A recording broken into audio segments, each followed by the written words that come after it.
ils m'ont demandé de dire un mot sur l'intérêt des veillées, la justification des veillées, et je leur ai bien dit que l'importance des veillées n'était pas d'abord le nombre, même si c'est appréciable de se retrouver à 60 sur la place de la gare de Rambouillet ou à 60 environ sur la place du marché de Versailles, mais que c'est la vertu de persévérance.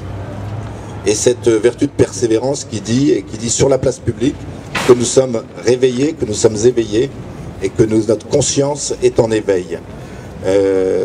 Tout à l'heure, on était à la procure de Versailles, rue Carnot, pour dédicacer le livre Résistance au meilleur des mondes. Et puis, il y a une jeune femme qui s'appelle Delphine, je ne sais pas si elle est là ce soir, elle m'a dit qu'elle viendrait probablement. Bonsoir Delphine, de nouveau.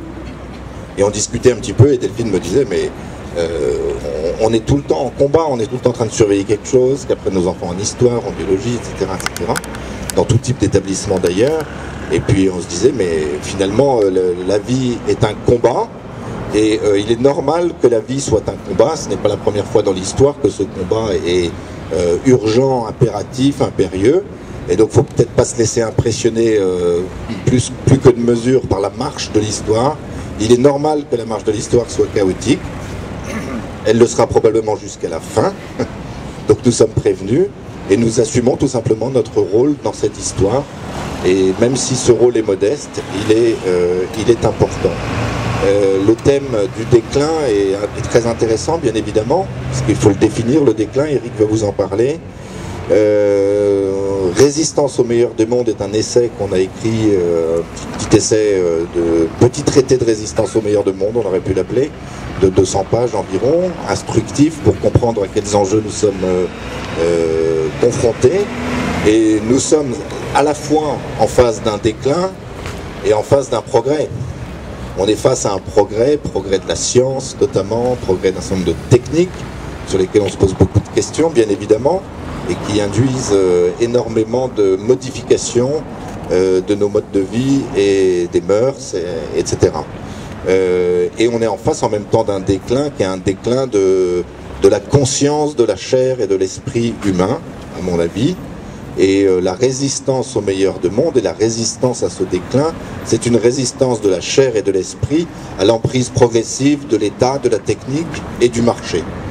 Donc on a mis en perspective l'évolution du monde moderne, de la société moderne dans nos pays occidentaux, avec le fameux roman d'Aldous Huxley qui s'appelle Le meilleur des mondes et que quasiment tout le monde a lu, particulièrement à l'âge adolescent. Donc on a mis les deux choses en perspective pour essayer de montrer combien, si nous n'y résistons pas, si nous ne faisons rien, nous allons vers ce meilleur des mondes qui est un monde qui a trois caractéristiques principales. Une caractéristique qui est liée à la technique et aux technologies, une caractéristique qui est liée aux mœurs, puisque le meilleur des mondes est un monde sans famille, par exemple, et une caractéristique qui est liée à une organisation politique de la cité qui est supposée être parfaite et gouvernée par un super État mondial maternant, une sorte d'État nounou, une big mother bienveillante qui va anesthésier progressivement la conscience des citoyens. Benoît parlait tout à l'heure de la loi Leonetti, on a appelé ça la mort sous anesthésie.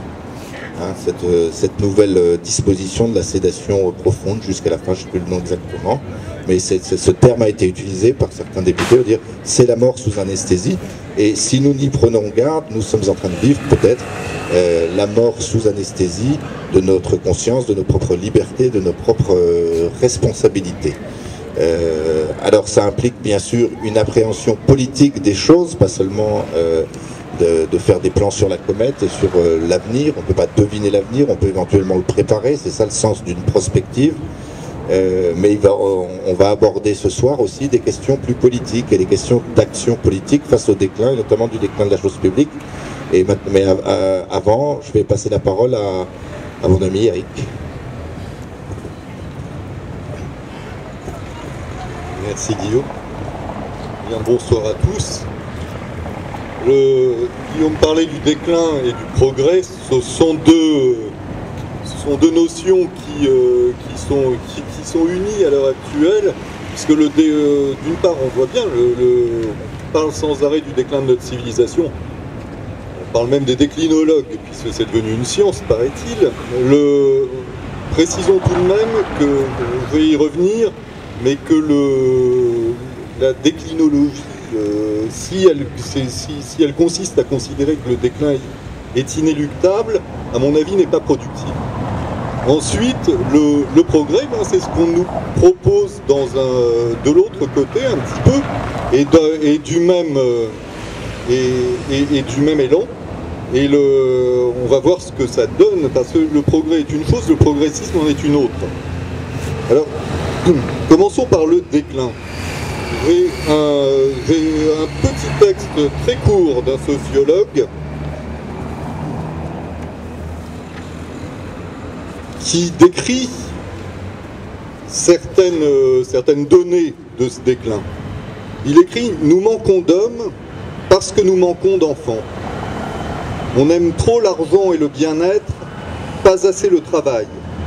Par suite, on ne veut plus se marier, ou si l'on se marie, on tâche de n'avoir pas plus d'un ou deux enfants, afin de les élever dans le luxe et de leur laisser un plus bel héritage. » Voilà. C'est un sociologue latin qui vivait à peu près il y a un peu plus de 2000 ans et qui écrivait ces lignes-là à l'époque. Je trouve on peut retrouver tout de même d'une certaine manière les mêmes constats, les mêmes données à l'heure actuelle. Alors bon, ça s'est terminé, on le sait, par la chute de Rome, et on peut penser que notre civilisation est également malade de ce genre de choses, de ce genre de pathologie en fait. Je disais que le déclin n'est pas inéluctable, parce que bon, on voit bien certains signes de déclin qui sont incontestables, mais en revanche, la tendance que nous avons particulièrement en France, c'est un petit peu de battre notre coulpe sans arrêt. Il y a un auteur fameux qui écrivait, il y a voilà, un peu plus d'un siècle, « Quand les Français ne s'aimaient pas ». Et c'est un peu notre tendance à nous, Français, de nous jeter la pierre et de diminuer les forces qui sont encore entre nos mains, les possibilités de rebondir. Les possibilités de rebondir, on les a vues par exemple avec la manif pour tous, et vous en êtes la preuve avec justement la persévérance dont vous faites preuve. Et c'est en France que ça s'est passé, ça n'est pas un hasard, c'est aussi en France qu'ont eu lieu les grandes fractures de l'histoire, voilà, plus de 200 ans, et on s'en est toujours pas remis. Ensuite, en 1905, nouvelle fracture, on peut en citer d'autres comme ça. C'est en France qu'il y a le pire, et c'est en France aussi qu'il y a le meilleur, bien souvent. C'est en France qu'il y a le petit père Combe, et c'est en France qu'il y a Sainte Thérèse de l'Enfant Jésus, ou Peggy, on peut en citer d'autres. Donc la déclinologie ne résout, enfin, l'obsession du déclin ne résout rien, et bon, c'est un peu en préambule ce que j'aimerais rappeler, c'est dans le chant qu'on chantait tout à l'heure, il dit « L'espérance est un trésor », et nous savons bien, si nous sommes là ce soir, qu'il y a une espérance, et une espérance réelle. Alors le déclin, pour en revenir à cela, j'aimerais en aborder quelques éléments qui sont liés au meilleur des mondes.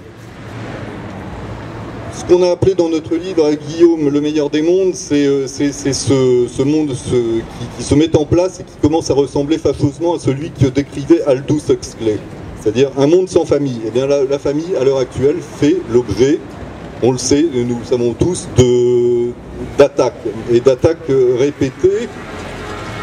Ce que nous voyons moins, c'est que ça ne date pas d'hier, parce que bien souvent, nous avons tendance à regarder juste ce qui se passe alors qu'il s'agit d'une étape. La loi Taubira, par exemple, si on la replace dans son contexte, si on la prend comme une loi particulière, voilà, on a peut-être, effectivement, elle est passée, voilà, c'est dommage, c'est comme ça.